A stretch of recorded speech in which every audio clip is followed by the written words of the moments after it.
ও বউ, ও বউ, বউ কি করলি? ও বউ, তোর পায়ে যাবি। মারবে না, মারবে না। বউ, ও বউ, তোর তেলা কি করবি? যে আমি ছাত্র দল করি, এই কারণে আমার জোর করে ভিডিও করছে। আমি তো জামাত করি ভাইয়া।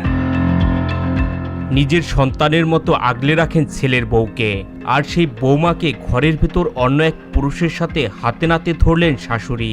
তারপর পুরো বাড়ি কেঁপে ওঠে এক বুকফাটা আর্তনাতে। বাউফলের কেশবপুরে ঘটে যাওয়া এই ঘটনাটি এখন এলাকা জুড়ে চাঞ্চল্যের সৃষ্টি করেছে। ও তুই চলে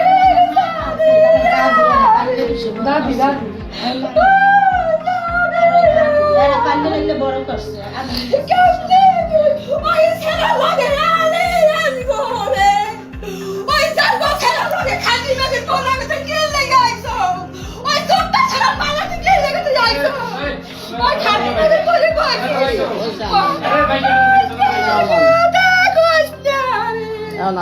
তুই খালি লাগা ওরে আমি কথা কই না আমি কথা কই না আমি তুই আরে করবি তুই ধরা কো চলে করলি ওর দাও আমি কথা কই না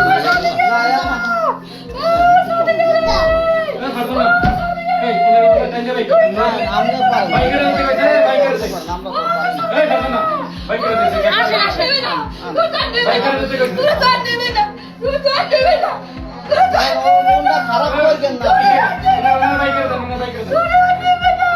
আপনি মনটা খারাপ করে সবকিছু দোয়া করেন ভালো হইবে।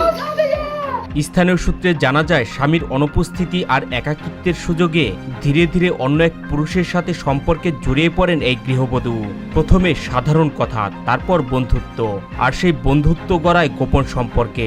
সুযোগ পেলেই নিজের বাসায় ডেকে আনতেন তাকে, চলতো তাদের গোপন সময় কাটানো।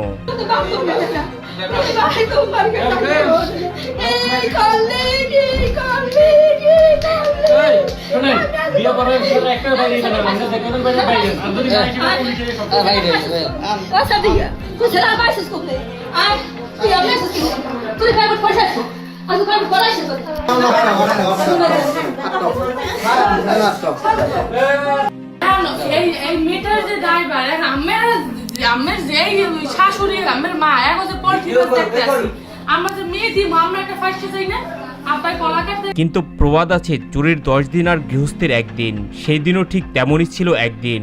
হঠাৎ করেই সন্দেহ তৈরি হয় পরিবারের সদস্যদের মধ্যে। দরজা বন্ধ, ভেতরে কোনো সাড়া নেই। বারবার ডাকাটাকি, কিন্তু কোনো উত্তর নেই।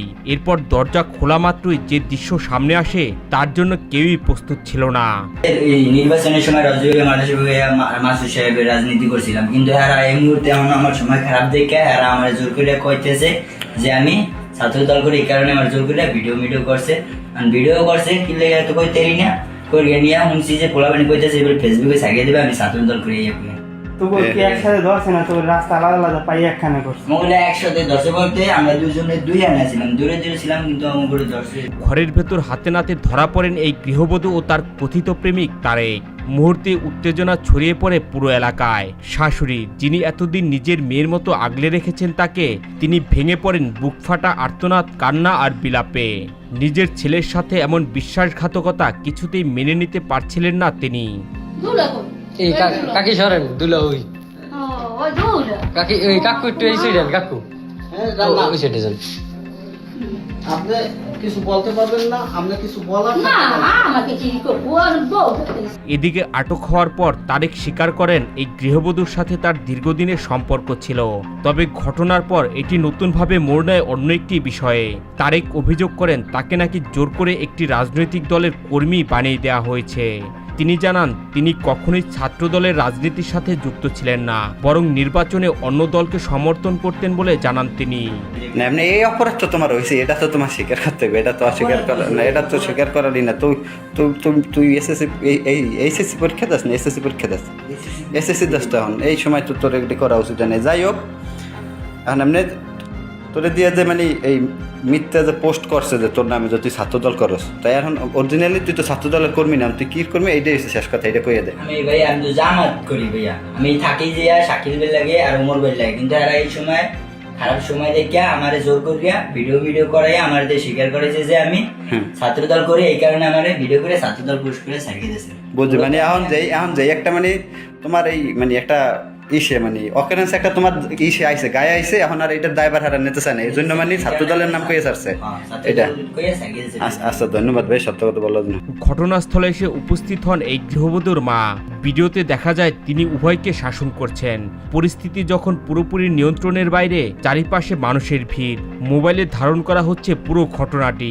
ওর সাথে আসছো কেন? ওরে দেখছো ঠিক আছে, জানছো তোমাদের বাড়িতে আমার শাশুড়ি আমার মা গেছে, বললে আসছে না, তোমার মা বলছে না তোমার তো পায় নাই, তাহলে তুমি আবার ওর সাথে আসছো কেন? ওরে দেখে ওর সাথে কেন আসছো? ওর সাথে আইয়া আমার শাশুড়ি জানো যে না দোষ হইবে